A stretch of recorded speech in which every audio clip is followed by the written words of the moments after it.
The short version of the song that we just sang comes to us from the Gospel of Luke in the first chapter and the 26th verse. In the 6th month, the angel Gabriel was sent by God to a town in Galilee called Nazareth, to a virgin engaged to a man whose name was Joseph, the house of David. The virgin's name was Mary. And he came to her, the angel did, and said, "Greetings, favored one. The Lord is with you." And that becomes one of the first carols of Christmas. I really enjoy Christmas carols. I make no bones about that. I get a little weird if I start hearing them, at the end of September in some marketplace, but I love Christmas carols. I love the theology.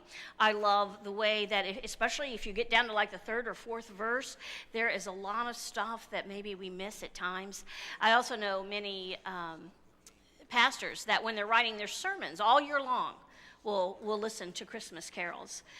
We also have a little joke in the office that if Robin is playing her Celine Dion Christmas Carol CD in the middle of July, do not come into her office until it is totally done and she's in a better mood. So, we have our clues there. But the very first carols of Christmas, Adam Hamilton reminds us, were not what we would consider carols. They were canticles or prayers. You see, the Hebrew people, they loved to sing their faith. Their hymn book, if you will, were the 150 Psalms, and probably more, but those are the ones that come down to us. So remember, if we want to argue about what the proper, religious music is in church, then we would have to learn to chant all of the Psalms, the 150 Psalms. But we won't go there today. But there are four different Psalms or prayers or Christmas carols that the writer of the Gospel of Luke puts on the lips of the characters. This first one today needs a little bit of interpretation because it comes down to us through history, both from the words of Gabriel, the announcement, and also from the words of Mary's cousin, Elizabeth. But what it comes down to us is the Ave Maria, or the Hail Mary that our Catholic friends pray often. Ave is the Latin word for hello, or hail, or as we see in the scripture this morning, greetings. And we find it as Gabriel comes to Mary and tells her that she's going to give birth to Jesus, the Son of God. "Greetings, favored one. The Lord is with you." Now, the second part comes as Mary takes this news and pretty much in the scriptures goes immediately to her cousin's house, because the angel has said, "This is how you're going to know that I'm not just putting you on. Elizabeth is already pregnant." Elizabeth, who already has her AARP card and is drawing Social Security, is going to have her first ever baby. So, go and see. So Mary immediately takes off on this journey. And then we hear in the scriptures that as Mary enters the house and they begin to speak to one another, Elizabeth just looks at her and says, "Blessed are you among women, and blessed is the fruit of your womb." So this morning's first Christmas carol helps us reflect on God, on what it means to be full of grace, to be the favored one, and what it means to be blessed. We see God once again choosing someone, basically a nobody from nowhere. And we're going to see this map, and you're not going to be able to read it, I'm sorry.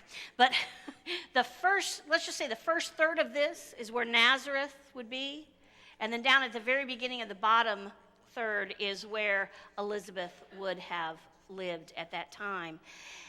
It is interesting that God chose a girl, but not so unusual, because girls, as soon as you're able to have children, you got married off and you started having children.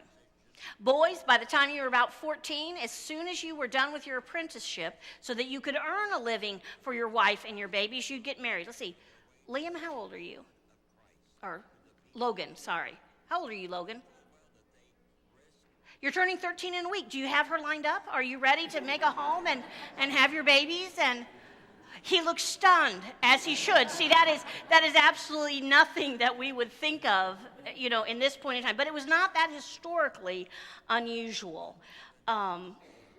the interesting part also is that God continues to use people that are quite surprising. Nazareth was a town of about 100 folks. Now, that's not really terribly tiny, but it's what we might consider, they wouldn't even have a stoplight, okay? You ever been in those little towns out in the country and they don't even have a stoplight, and those kind of things.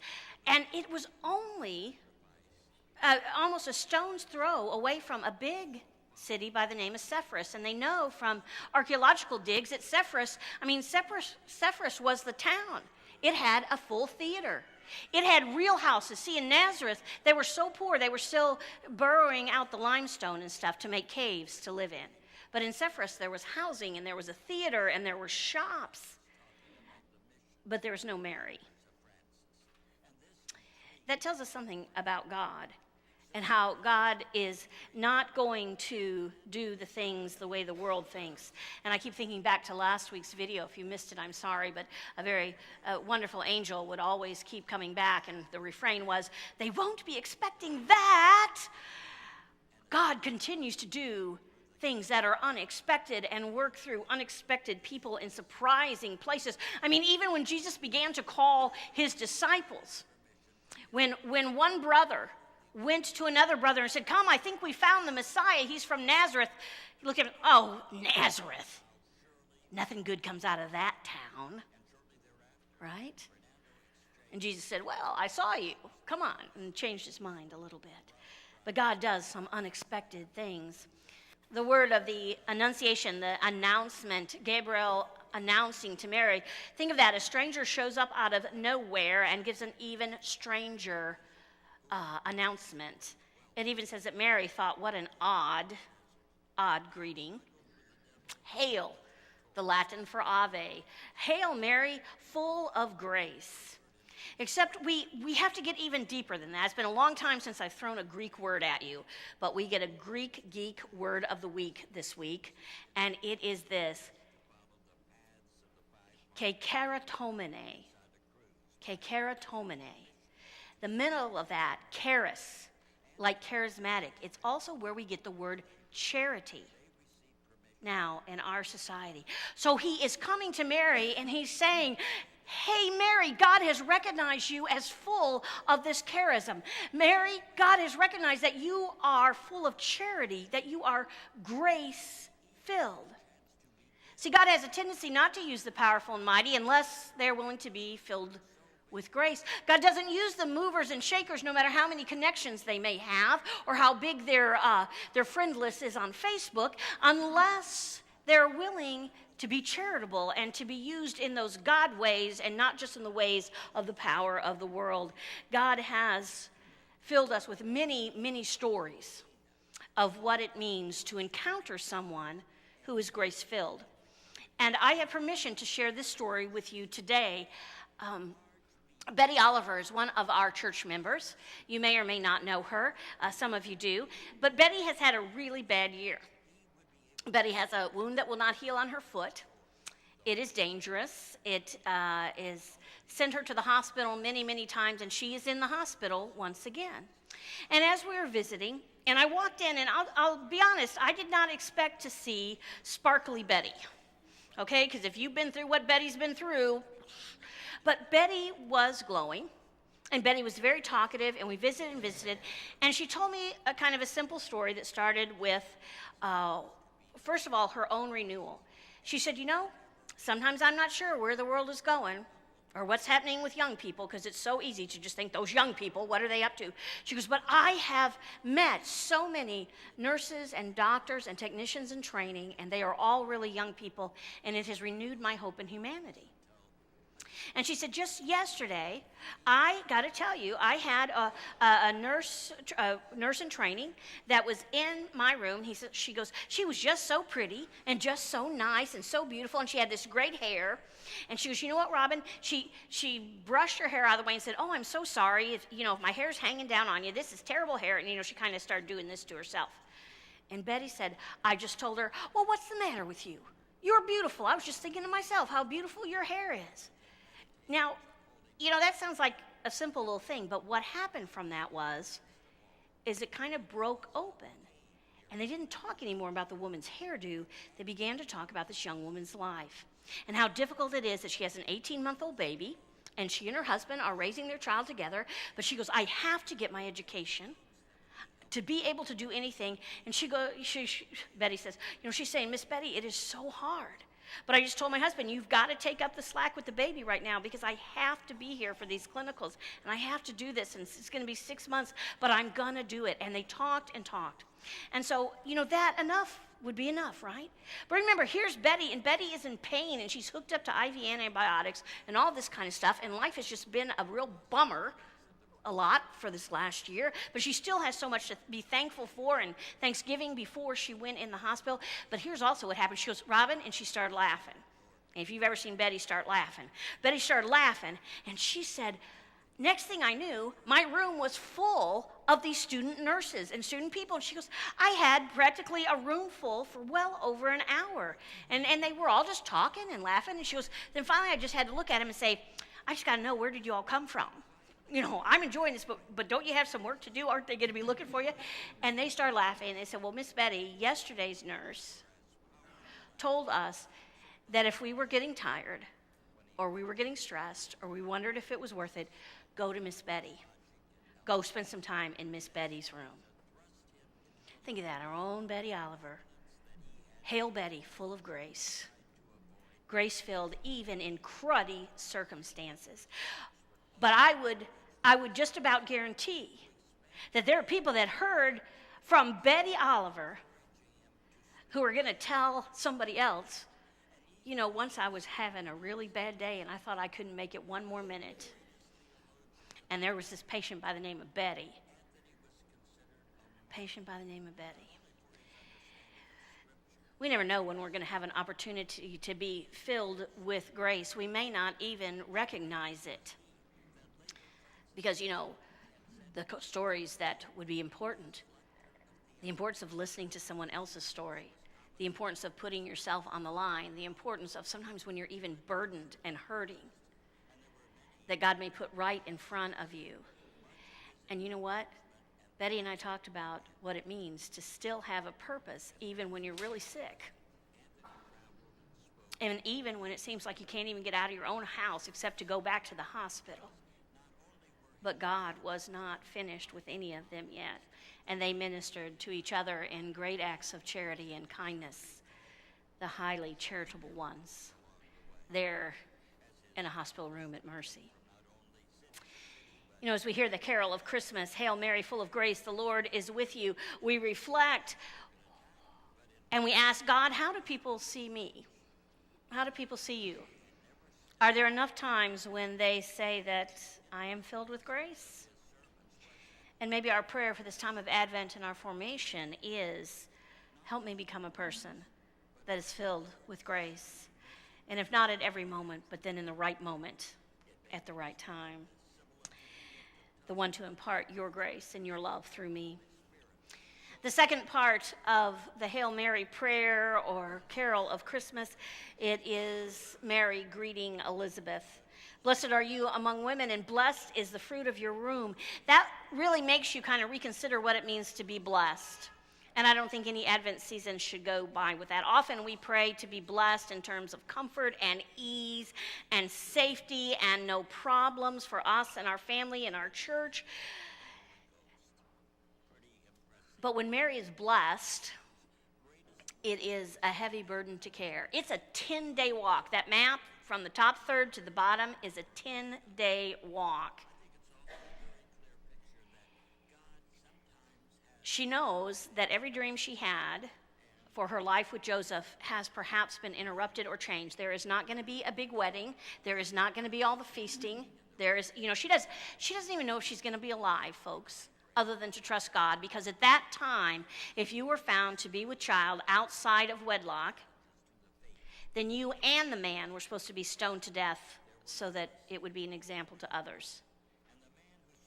Now that doesn't sound like a blessing. That sounds like a pretty heavy load to bear, a burden.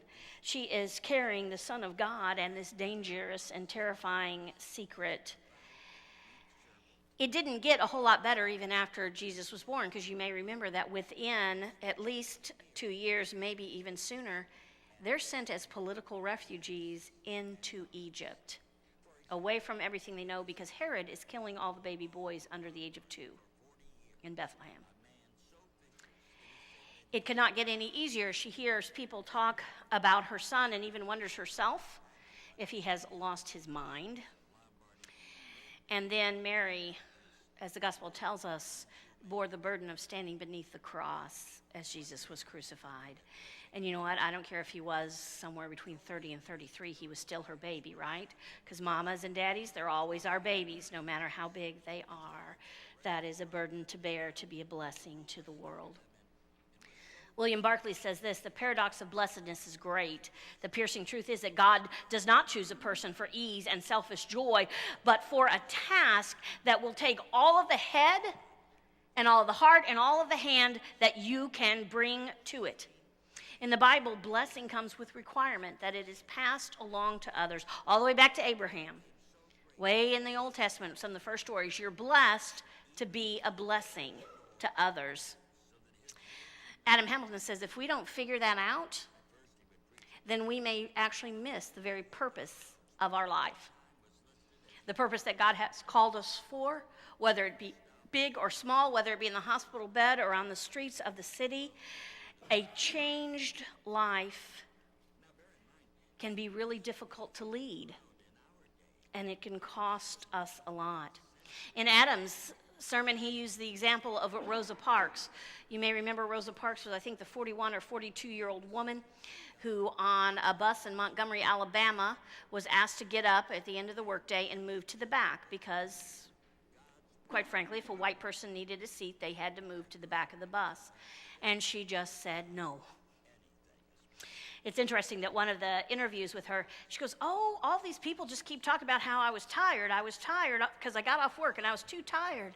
And she said, it wasn't that I was physically tired. I was tired of being treated like I was worthless. Now, from our perspective, we hear a lot of the good things, but do we also remember that to do some of that and to be involved in that, it cost her job. She was fired. She eventually had lots of death threats and had to move to Detroit. It costs a lot to sometimes bless others. My uncle, I think of him today, Walter E.B. Walden. He was in Pearl Harbor and he survived the attack on Pearl Harbor. Now, he did not speak to my recollection. You know, I was a pretty little kid, so he didn't tell us all the stories. But he did speak a little bit about both the blessing and the burden of what it meant in those hours of chaos and destruction to be there for the other men in his unit, to be there as the hours unfolded, and to be there not only for himself, but for those who survived and those who did not. And that was a heavy burden for that day, but it was also a burden of remembrance that he kept all of his life. He was blessed to be a blessing that day. Going back to Rosa Parks, it was interesting that when she died in 1992, I don't remember, but I have read, and I'm glad for it, that she was taken from Detroit to Washington, D.C. in a bus.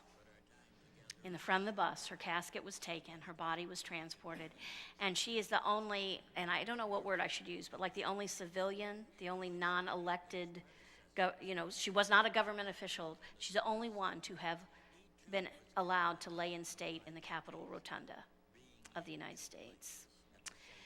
Blessings and burdens, they will carry us to places we may never imagine, but to be open to the coming of Christ is that sometimes we will be used in ways that will push us beyond where we have ever been. I see some of our Kairos people right here in the front row. You are blessed, and you are taken into situations I bet you never thought of that you would find yourself in. We find ourselves into prisons and into hospitals and onto the streets, and sometimes we find ourselves in a real simple situation, but suddenly God breaks in, and in that moment we are used, and we have a purpose that is beyond that moment, that is bigger than us, if we will be used of God and blessed to be a blessing.